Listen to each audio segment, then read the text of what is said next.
દઢાલ ગામના પ્રાચીન મહાદેવ મંદિરને ભક્તો માટે ખુલ્લું મૂકવામાં આવ્યું। નમસ્કાર દર્શક મિત્રો, આપ જોઈ રહ્યા છો વોઇસ લાઇન છોટાઉદેપુર।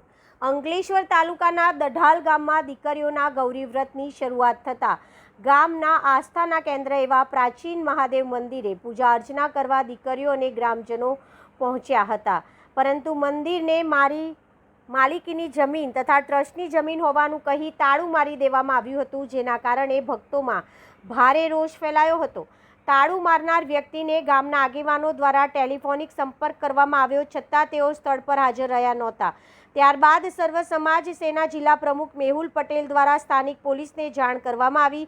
પોલીસ તાત્કાલિક સ્થળ પર પહોંચી હતી। ત્યારબાદ ગામના સરપંચ, ગ્રામ્ય પંચાયતના સભ્યો, ગ્રામજનો તથા હિન્દુ સંગઠનોના આગેવાનોની હાજરીમાં ચર્ચા કરવામાં આવી અને સર્વસંમતિથી મંદિરનું તાળું તોડી મંદિર ભક્તો માટે ખુલ્લું મૂકવામાં આવ્યું હતું, જેથી દીકરીઓએ ગૌરી વ્રત નિમિત્તે ભગવાન મહાદેવના દર્શન અને પૂજા અર્ચના કરી શક્યા।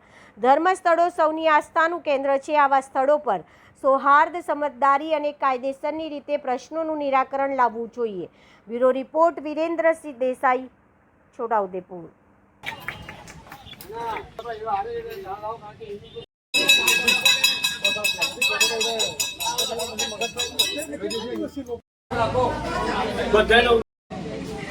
અમે દઢાલ ગામના સાગબારા ફાટકથી મહાદેવના મંદિરથી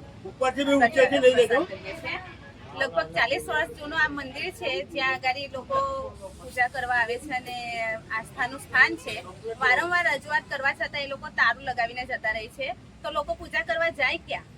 અહીંયા આગળ આખા ગામમાં એક જ મહાદેવનું મંદિર છે, લોકો પૂજા કરવા માટે અહીંયા જ આવે છે અને વારંવાર કહેવા છતાં, રજૂઆત કરવા છતાં એ લોકો કોઈ આંખ આડા કાન કરતા નથી અને તારું લગાવીને જતા રહે છે।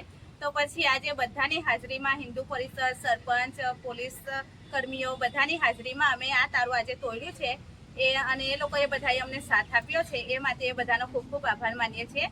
અને જે આગેવાન છે તેમને અમે રજૂઆત કરીએ છીએ અને એક પ્રકારની વિનંતી પણ કરીએ છીએ કે આસ્થાનું સ્થાન છે, કોઈ એના માટે નથી કે ચાલો કઈ ધંધા માટે કે એના માટે કઈ એ નથી કે કઈ એના માટે એ લોકો માટે કઈ એ નથી કે ચાલો ગમે ત્યારે ખોલી નાખ્યું, તારું લગાવી દીધું।